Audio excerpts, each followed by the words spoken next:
Welcome. Good morning. Um, Welcome to Sunday Morning Coffee with Dr. Childress. Today, I want to be talking about holding the mental health professionals accountable for competence. Um, this is distressing for me. I don't like to get people in trouble, but there are obligations. They have obligations to you, and you have rights relative to professional competence. So let me just set the stage a little bit um, relative to what I'm going to be discussing. So I entered the field of court involved custody conflict about 10 years ago. And my practice or my life in psychology wasn't in this pathology. It was everywhere but here because clinical psychologists don't work in the family courts. It's too professionally dangerous.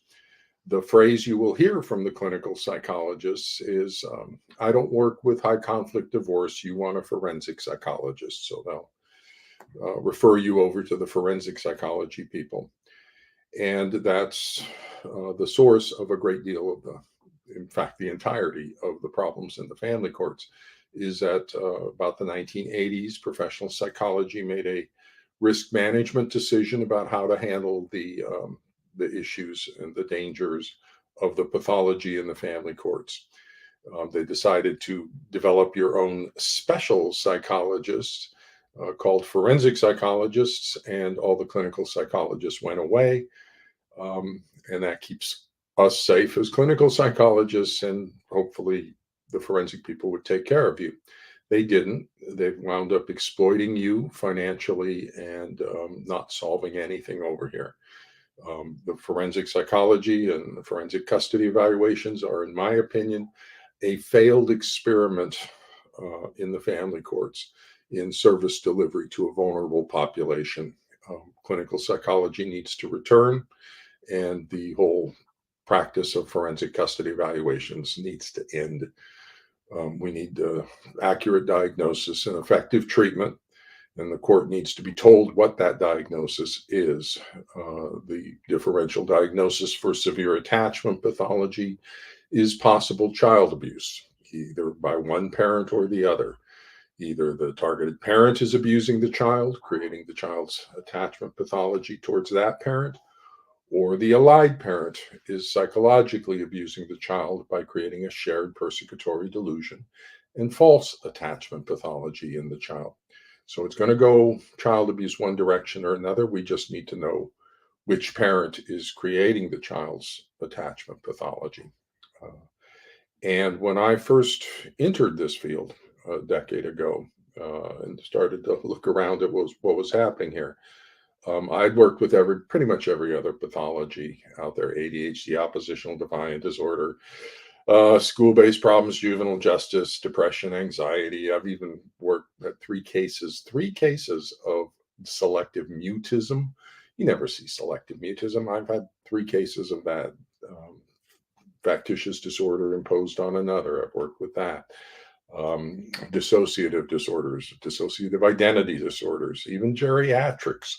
I worked with every other possible pathology before I came to the family courts. This is like the last one on my list. I wanted to see what was going on over here. Everybody knows it's narcissistic and borderline personality disorders. So what's the problem? Why can't you guys fix it over here? So I came over here and looked around, discovered what the problem was, and was appalled by the absence of professional competence in the family courts, and by the active trauma and active child abuse over here. So I have duty to protect obligations as a clinical psychologist. So I stayed here, and I am fulfilling my duty to protect obligations as well as ethical obligations under standards 1.04 and 1.05 of the APA Ethics Code. When I become aware of ethical violations by another psychologist, I have to do something. Standard 1.04 says informal notification. So at this point, my reports, professional reports into the court and for my clients,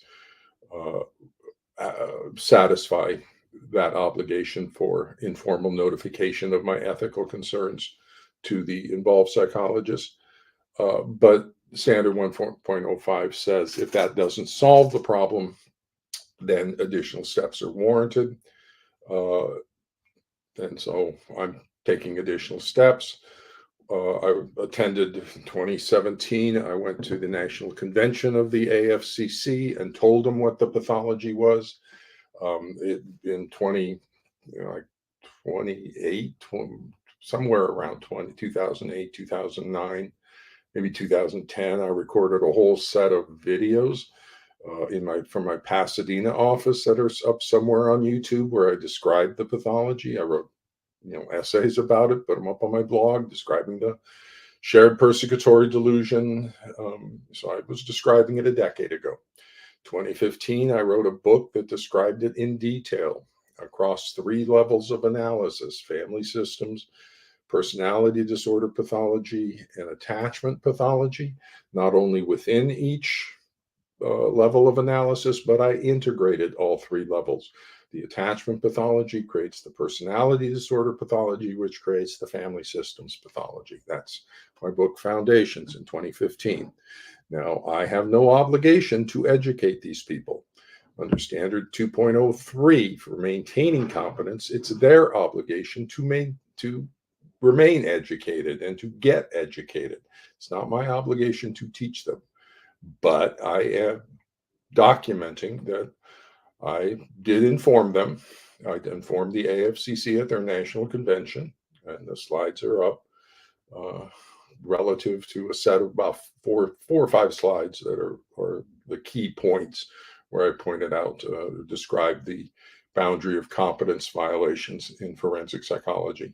And then the rest of my slides were about describing what the pathology was.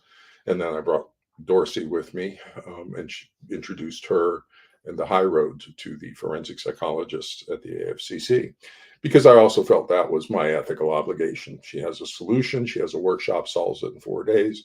People should know about it. So I escorted her and introduced her to the professionals at the AFCC. That was pursuant to my ethical obligations under Standard 1.05 to take additional steps. I also generated a petition to the APA that was signed by roughly 20,000 parents. I hand delivered it to the offices of the APA, again, pursuant to my obligations under Standard 1.05 to take additional steps as warranted when I'm aware of ethical violations. And so that documents that both the AFCC and the APA at this point are in collusion with the unethical practice. They're not doing anything to stop it. And they are both aware of it. I've taken steps to make sure they're both aware of it. And they should be aware of it just on their own. That's their own obligations, but to be competent. But if they're not, I've made them aware that they're not competent. They're not competent in the assessment of delusional thought disorders, or in the family systems pathologies, or in attachment pathology. And so all of them are practicing beyond the boundaries of their competence. I've given them ample opportunity to adjust to the information, to the new information. I published my book in 2015. So they just simply are not doing anything to improve the competence within their field. And I have ethical obligations, duty to protect obligations to the parents and to their children.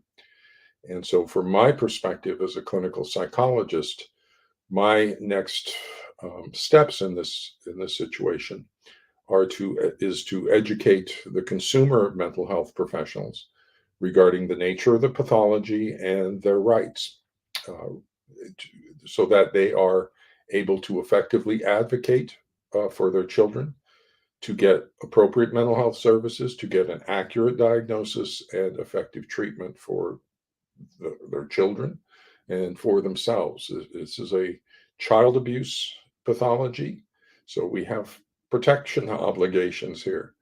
And the parent, the targeted chosen parent there is trying to protect their child from child abuse, and we have obligations. I have obligations as a psychologist relative to that, and they're trying to protect themselves from spousal abuse. This is psychological abuse of the targeted parent using the child as a weapon. And so, empowering the victim of spousal abuse to effectively advocate for themselves and for their child to protect themselves from the abuse is an obligation of me as a clinical psychologist, given the situation. No, normally I would refer you to your local mental health professionals for protection. Unfortunately, they are colluding with the child abuse. In many cases, the involved mental health professionals are the child abusers.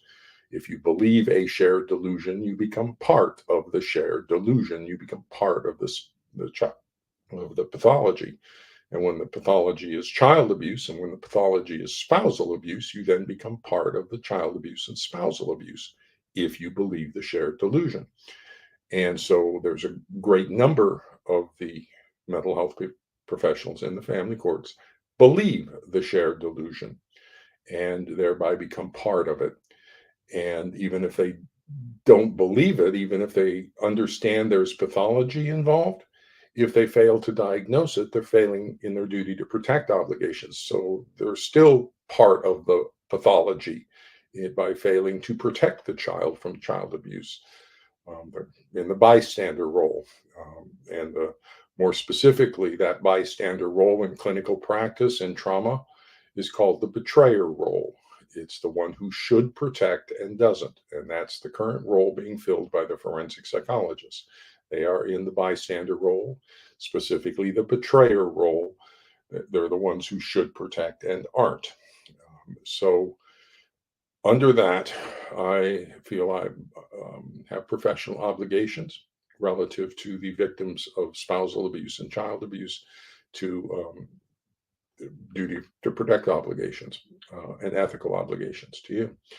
So, in that line, I view my obligations are to educate the consumer of mental health services regarding the nature of the pathology so that you can become informed consumers and effective advocates for yourself and your children, and to empower you to obtain professional competence and to your rights relative to the unethical and incompetent practice that surrounds you. Now, the appropriate resource or that I should refer you to for the redress of your grievances would be the licensing boards.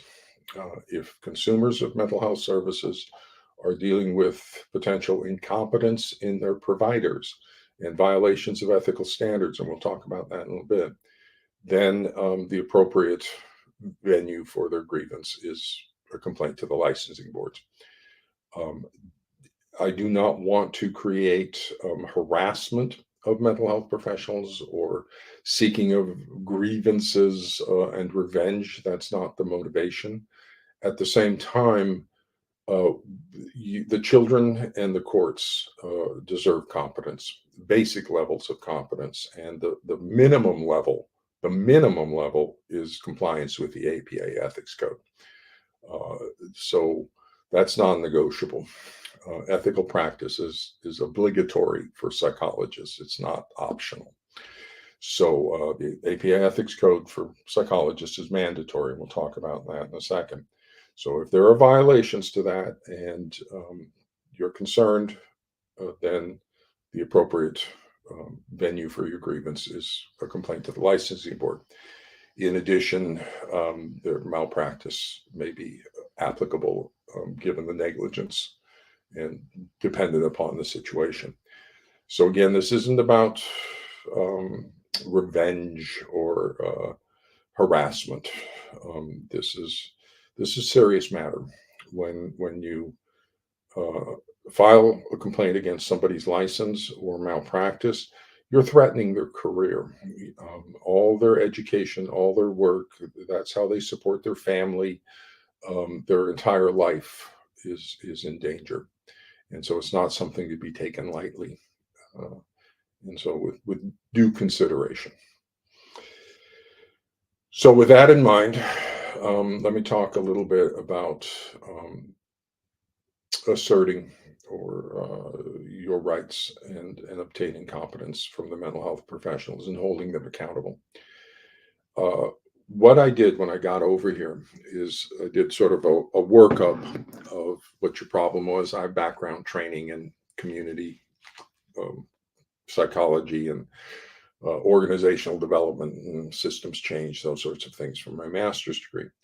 So I came in here and did research and took a look at what the situation was over here. And it was clear that the failure, you have two failed systems, failed mental health system and a failed legal system. And the reason the legal system is failing is because fundamentally the forensic psychologists are failing the courts and failing the families. It's a failed experiment. And so we start by fixing the mental health system, and then we can use the mental health system to fix the legal system. The problem is we're not getting an accurate diagnosis and effective treatment plan out of the forensic people. They're not solving the pathology. They're not even identifying what it is. They're not applying knowledge. They're not competent. And that's what I recognized early on, is they are not competent. It took me about 20 minutes of my first encounter with this pathology to have it diagnosed as a shared delusional disorder, the narcissistic spectrum parent, and the cross-generational coalition emotional cutoff. 20 minutes of my first session. They're doing 40 years over here and have no clue as to what the pathology is. In 40 years, have you heard any forensic psychologists describe cross-generational coalitions for the court? No. How about shared persecutory delusions? No. Factitious disorder? No, they don't explain anything. For 40 years, they've been fighting about this concept of parental alienation. It doesn't exist. That's the worst model of a pathology ever developed by Gardner. No, that's awful. No, apply knowledge. Gardner skipped the step of diagnosis. He thought he was entitled to just to make up a new pathology. No, you're not entitled to do that. What you are responsibly obligated to do as a professional is to restrict yourself to the application of established knowledge. If he had done that, the pathology turns out to be a cross-generational coalition, emotional cutoff, and a shared persecutory delusion if you apply the knowledge to it. But he didn't, because he didn't know the knowledge. So he just, instead of learning the knowledge about attachment or anything, he just says, I can make up a new pathology. No, you can't. And because he was negligent in his professional obligations, Gardner, he threw the entire field into 40 years of conflict, unnecessary conflict. Forensic psychologists, though, are equally responsible because they said, no, this parental alienation is not a good concept because it's not based in established knowledge. But then they didn't apply the established knowledge. They didn't take it the next step. So when I got over here, that's what I did. I applied the established knowledge. The moment I did that, the moment I define the pathology using the established scientific and professional knowledge of the discipline, I activate the APA ethics code around professional competence.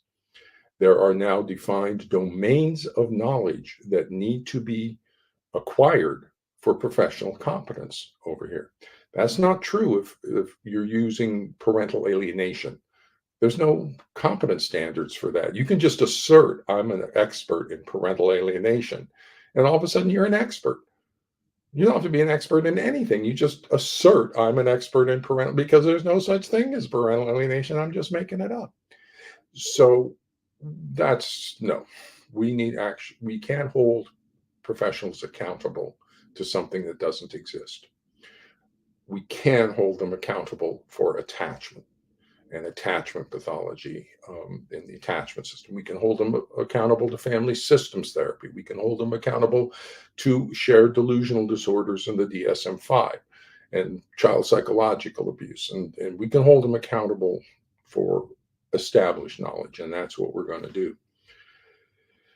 And it begins with standard 2.04, the bases for scientific and professional judgments. That's the entry point on holding mental health professionals accountable.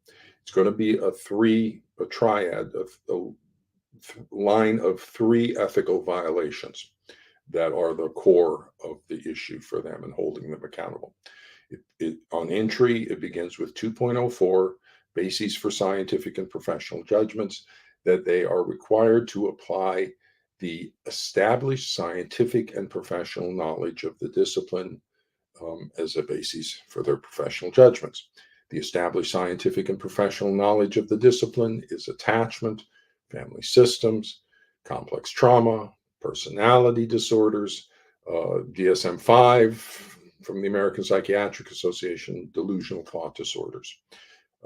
And so those are the domains of knowledge that they need to have in order for professional competence. And those are the domains of knowledge that they need to apply. Now, in my consulting practice, I developed a checklist of applied knowledge, and I use that to document whether or not there's evidence in their report of their application of the established scientific and professional knowledge of the discipline.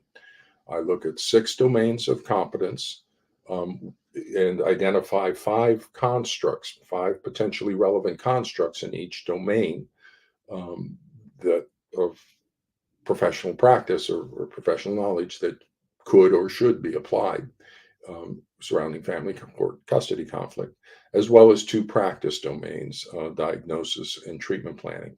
And it's just a simple checklist. There's anything there. And I use that to document whether or not there's any compliance with 2.04. And so far, there's none. I've never reviewed a forensic evaluation that has any applied knowledge. And because the court fights about everything's adversarial. When I come with an opinion that there's been a violation to this 2.04, everybody's going to fight about that. Well, no, he did applied knowledge from parental alienation, but there's no such thing. And so but by documenting it, I'm just establishing none of this information was there, and that's not something we can argue about. Show me where in the report any of these constructs were used, and it's up to the forensic person to justify why they didn't apply family systems constructs when they're assessing a family, or apply constructs about delusional thought disorders when the diagnosis is potentially a delusional thought disorder, or attachment constructs when you're assessing attachment pathology. That's for them to deal with on cross-examination. So that checklist is up on my consulting website in the attorney resource section. So you can just go there and I document, tell everybody this is what I'm looking for when I'm looking through something. You can use it too. You may not understand the constructs necessarily, but did they use any of those words anywhere? Do you see anything close to that anywhere used? The attorneys can use it. Dorsey, you can tag for it if you want. Now, I have the advantage because I'm a psychologist. I know what those constructs are, so I can read for whether or not any of them are even closely encountered. But I can guarantee you'll know if they've used the established knowledge. It'll be evident there. They'll be talking about the attachment system or regulatory objects or personality disorders, or they'll be talking about something. And so the entry point is 2.04, that there was no established scientific or professional knowledge applied as the basis for their professional judgment. The next ethical standard in the series is 2.01, boundaries of competence, because if they didn't apply any established knowledge, do they even know the established knowledge of professional psychology? So that's boundaries of competence 2.01, and that you would look at their vita on. And for most forensic psychology people, I call it a very thin vita. They've worked a lot in the family courts, but they haven't worked with anything else. And so they have no background in delusional thought disorders. I can pretty much guarantee you that, because that background only comes out of schizophrenia. You don't see it anywhere else except like the psychotic people. And that's where I got my training, is I worked for 12 years on a research project on schizophrenia. So I do have the knowledge of how to, assess and diagnose delusional thought disorders. I can guarantee you the forensic psychologists don't. And so they're practicing beyond the boundaries of their competence relative to the diagnostic assessment of delusional thought disorders. And 2.01 is the primary one on that. But then 2.01 C and D amplify that if they are practicing in a new domain, and delusional thought disorders would likely be considered a new domain for all of them, then they should seek consultation. If they are providing emergency services so that services aren't denied, and they have closely related experience, like in the family courts, then they can work with somebody that's 2.01D, yet they still should seek consultation. They still have to take steps to acquire the competence in the diagnostic assessment of delusional thought disorders or attachment pathology or personality disorder pathology, whatever the boundaries of competence are. Right now, they're essentially, the forensic psychology people are essentially plastic surgeons doing open heart surgery. Yes, you may be a doctor. Yes, you may be a surgeon, but you should not be doing open heart surgery. You're a plastic surgeon, you're a cosmetic surgeon. If you're going to do open heart surgery, then you need to get additional consultation and training. And if you're in the Antarctic and you're the only doctor available and have to do open heart surgery, then you need to get on the internet and get to a heart surgeon to get the competence to do open heart surgery. You're not allowed to be incompetent, because if you are, your patient's going to die. And this is child abuse in the family courts. So if you misdiagnose the pathology, you become part of the child abuse on this one. So this is really, really important that the mental health people get an accurate diagnosis 100% of the time. Because if we misdiagnose it, that's a bad thing. We're sending a child to child abuse, one way or the other. So the people who are against parental alienation, I agree with them. We need to protect children from child abuse and false allegations of parental alienation. We also need to protect them on the other side. My statement about that is dogs exist and cats exist. And the existence of dogs does not nullify the existence of cats, and vice versa. And yes, both have four legs, fur, and a tail, but we can tell them apart. There's a variety of ways to tell dogs apart from cats.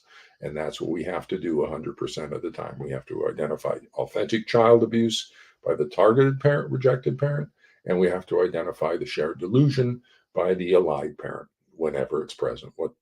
Whatever the child abuse is, we need to accurately identify it 100% of the time. So the first ethics violation is to 2.04, bases for scientific and professional judgments. The reason they were in violation of that is because they don't even know the knowledge. It's a boundaries of competence issue, 2.01.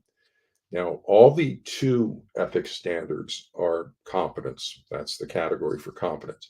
The other relevant competence standard is 2.03, maintaining competence.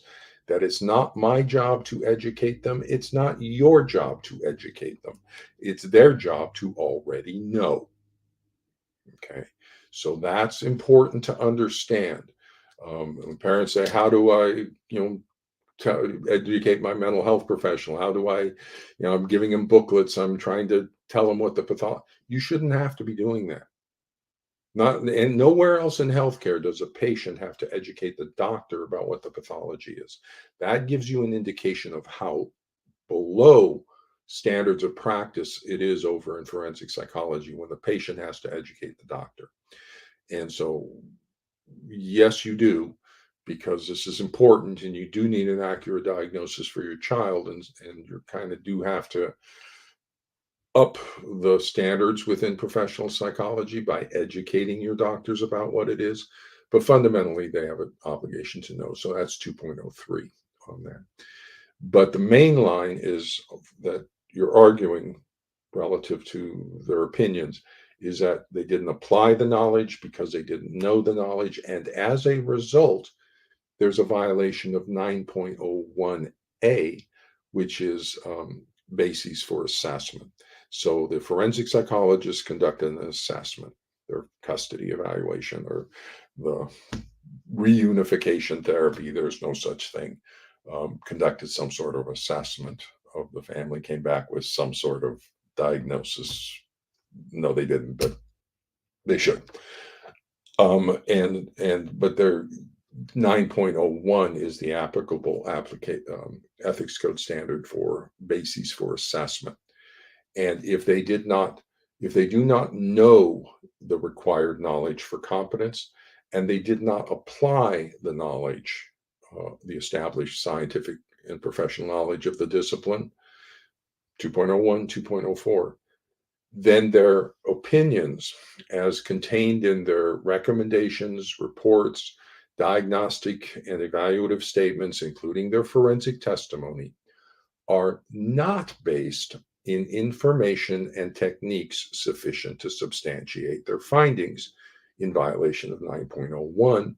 And 9.01, right at the end, specifically cites back to 2.04, bases for scientific and professional judgments. So it's like a little circular ring, that because they did not apply the knowledge, their opinions are not based on the information and techniques sufficient to substantiate their findings. Information is standard 2.04, the established knowledge. Techniques in this case would be a mental status exam of thought and perception. That is the assessment for a delusional thought disorder. And it's a specialized expertise in conducting a mental status exam for thought and perception. The quote I draw from Martin up on the National Institute of Health website is that it requires considerable experience to conduct a mental status exam of thought and perception. And that's true. I have that considerable experience from 12 years of training out at UCLA. None of these forensic psychologists have that experience. None of them conduct a mental status exam of thought and perception. None of them discuss the possibility of a delusional thought disorder. None of them discuss the possibility of child psychological abuse or a possibility of a factitious disorder. So that they're not discussing a lot of things, but I can pretty much guarantee you there's no section about their assessment of delusional thought disorder, whether or not there's a persecutory delusion, and the conduct of a mental status exam of thought and perception. So that's the information and techniques that put them in violation of standard 9.01. So that is your ethical line to move through, that we should not rely on their opinions because they're not based on information and techniques sufficient to substantiate their findings, because of a series of ethical violations. Now, I draw professionally, as I do my analysis, on the quote by Walters and Friedlander in the journal Family Court Review from 2016, where there's two sentences, and they're again up on my attorney resource section of my website, but they discuss how the pathology of a resist-refuse dynamic, and there's no such thing as that either. That's I wish they would stop making up new pathology, but that this family court pathology is often a persecutory delusion created by the pathological parent imposed on the child. And so those two sentences support that they know it's potentially a delusional thought disorder. So they should be assessing for that as part of the differential diagnosis. And the assessment is a mental status exam of thought and perception. So they should all be doing a mental status exam of thought and perception.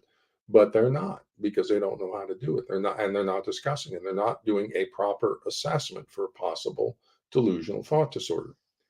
And if you Google the word negligence, it's failure to take proper care in doing something. And so that's why I keep using the word proper. They didn't do a proper assessment. They failed to take proper care in assessing the pathology. When you know it's a possible delusional thought disorder, you should know. Do you read the Family Court Review Journal, the flagship journal of the AFCC? Do you even even know that? I told you in 2017, I went to your, national convention and told you that it's a shared persecutory delusion. And you told in 2016 that wrote a book about it. You should be assessing for it, and you don't know how to assess for it. And so that's your information and techniques. And they're kind of dead in the water when the information uses standard 2.04 and refers back, especially if I've done the checklist to kind of document that they failed in 2.04. So the ethical violations, if you file an ethics board complaint, the ethics board does not care about the specifics of your case. They're like an appellate judge. The appellate judge is not going to retry the facts of the case. They're just going to look at, was the law properly followed and applied, and were all the procedures proper. They're not going to retry the facts of the case. So when you file an ethics board complaint, they're not going to want to know all the details and how they misdiagnosed the pathology and all those sorts of things. It's going to be, what are the ethical violations? It's 2.04, failed to apply the knowledge. 2.01, they failed to know the knowledge. That's from their vita. And it's delusional thought disorders, attachment pathology, personality pathology, child abuse, complex trauma, um, child development, just variety of areas you can go. The strongest are on the delusional thought disorders and attachment pathology, family systems as well.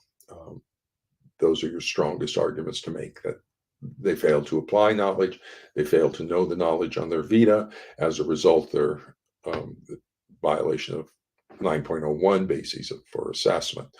And that sentence on 9.01, the fact that the APA identifies opinions contained in their recommendations, reports, diagnostic or evaluative statements. So they are using evaluative or diagnostic. They're saying, forensic people, this applies to you too. Diagnostic, including forensic testimony. So they even note forensic testimony. They're including the forensic people on 9.01. That has to be based on information techniques sufficient to substantiate their findings. It's not. So that's the series. And as professionals, as parents, as you come together in a single voice with the same ethical violations around competence and assessment, you will be educating the licensing boards around the obligations of professional competence and ethical standards. The licensing boards are not likely to do anything because they're staffed by the forensic psychologists. And if they find that that person didn't apply knowledge, well, then they're equally as guilty of practice beyond the boundaries of their competence. So the licensing boards will likely cover up and just simply not investigate them, but make them do it over and over again. And put them in a difficult position. If parents just keep submitting based on these three same standards over and over, because truth is truth, and they are not competent in the attachment system or the assessment of delusional thought disorders. And that's the truth, and that's the problem. You're getting misdiagnosed, a shared delusion, they believe in it, and becoming part of the child abuse, which is really bad. So you're educating the licensing board. But another thing you can do off of that is, once you, as parents, as a collective group, you start hitting into the licensing boards on the violations of competence. And the licensing boards are supposed to protect consumers from unethical psychologists. Instead, right now, they're protecting the unethical psychologists from the consumers. And so if you can get that up and exposed a little bit, then you go to your state legislators and start to make noise that the licensing boards are not fulfilling their obligations that they are required to by the state legislature of protecting the consumers, because they have a conflict of interest. The forensic psychologists on the licensing boards who are reviewing these cases have a conflict of interest relative to their review. And so the state legislature should get over here and take a look at whether or not the licensing boards are actually protecting the consumers or protecting the psychologists in the family courts. So that's the next level to take it. Another next level that some of you can take um, accountability is into malpractice lawsuits. Now, that requires that you hire an attorney. Right now, some of the malpractice attorneys may be not familiar with this particular area of law and not work over here. One of the things malpractice attorneys will kind of need is the betrayer, the whistleblower, and that's kind of my role in situations. So if a malpractice lawsuit got up and running, is a potential that I might be reviewing the material and providing an opinion relative to that. I would be considered the betrayer role relative to my professionals. I'm the one who should protect them, and I'm not. I'm exposing their vulnerability and exposing them to injury because it needs to happen. This is child abuse. This is spousal abuse. We have duty to protect obligations that we are failing in. They are failing in. Um, and so those malpractice lawsuits are another thing. I would recommend that if some of you parents have the financial resources and a particularly bad case, a landmark type case, then that's a nice one to pull up. A single successful malpractice lawsuit will change the entire field in the United States immediately. It would be like a Tarasoff range ruling, and people don't know what Tarasoff is. It's a duty to warn ruling that now has psychologists obligated to warn potential victims of violence. It's a landmark case relative to our duty to warn, which didn't actually exist prior to the case. We had duty to protect. It's a little bit, it's an expansion of our duty to protect obligations. We have a duty now to warn the intended victim under certain conditions. That's Tarasoff. A single case out of the family courts regarding their failure in their duty to protect would create a similar kind of situation that would ripple through that we have duty to protect obligations. We have to do a proper risk assessment for possible child abuse. And the truth is, in all cases of severe attachment pathology surrounding divorce, a proper risk assessment for possible child abuse should be conducted. All cases, all of them, because the differential diagnosis for severe attachment pathology is child abuse.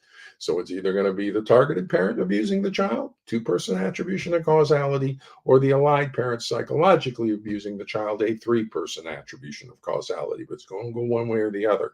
So in all cases, there should be a proper risk assessment for possible child abuse.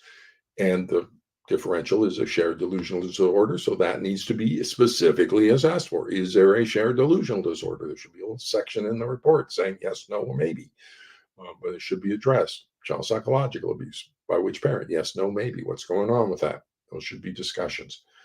And so the malpractice lawsuits are around duty to protect obligations. It's helpful if you can get the ethical code violations documented through their licensing board that then roll over the reason for the ethical malpractice or the reason for the negligent malpractice was the ethical violations, the incompetent in the assessment and diagnosis of delusional thought disorders and attachment pathology. So that's sort of the overall view of the domain of holding mental health professionals accountable. My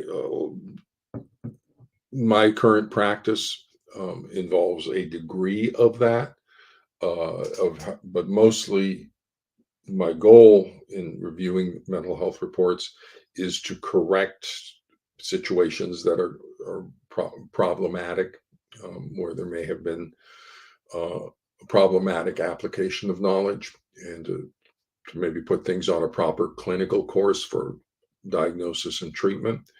But in that process, I'm also documenting the ethical violations, professional practice violations, duty to protect obligations relative to the information being reported, um, pursuant to my obligations under Standard 1.05 of the APA Ethics Code when I encounter psychologists where there may have been an ethical violation by the psychologist. I'm discharging that obligation to the involved parent by giving them enough information to move forward with any sort of additional actions that may be warranted in that situation. The To wind up on this whole issue, again, I'm not a happy human that we are here. I don't like hurting people. I wish the forensic psychologist would be more responsible in learning the necessary information and taking it upon themselves to become competent, just basic competence. If you don't know as much as Dr. Childress about the pathology, why not? You must just be lazy because I know it. And I'm not the ceiling, I'm the floor. I'm basic competence. You need to know as much as I do about the pathology. I should not have to educate you in order to have a professional level discussion with you about your patient. Okay. So they have obligations and you have rights. The broader fundamental question. Now, I knew all of this back in 2010-ish. After I got over about 2008, looked at the situation 2010. I know it's a competence issue in the psychologists, and I know why, because the risk management issue and the parental alienation. I know everything is going on, and I developed a path, a solution to it, a strategic family systems intervention, a prescriptive intervention that if you just do it, everything will be solved. And so that's the situation. The solution is unfolding. It's the return to established knowledge. The question, an interesting question, is why is Dr. Childress out here enforcing ethical standards or educating parents about their ethical standards of psychologists so parents can acquire competence? Why am I doing? Where are the licensing boards? They're the ones that are supposed to be establishing competence by enforcing standards, the APA Ethics Code. Where are they? Why are they not enforcing ethical standards of practice relative to psychologists in the family courts? I would argue it's because all referrals about family court cases get shifted over to forensic psychologists to review, and that's an inherent conflict of interest to have forensic psychologists self-reviewing. And that's what we wind up with, is they wind up protecting themselves from a dangerous pathology rather than protecting the targeted parent from the dangerous pathology. And so we need a broad conversation in psychology about how we deal with the family courts issues, and whether forensic psychology has been a success or a failure, and it's been a complete disastrous failure. And how do we get clinical psychology back? We need to get DBT, dialectic behavior therapy, adapted to the courts. Internal family therapy. There's some other family therapy that needs to come over to the family courts and get adapted into this domain over here. Clinical psychology needs to return.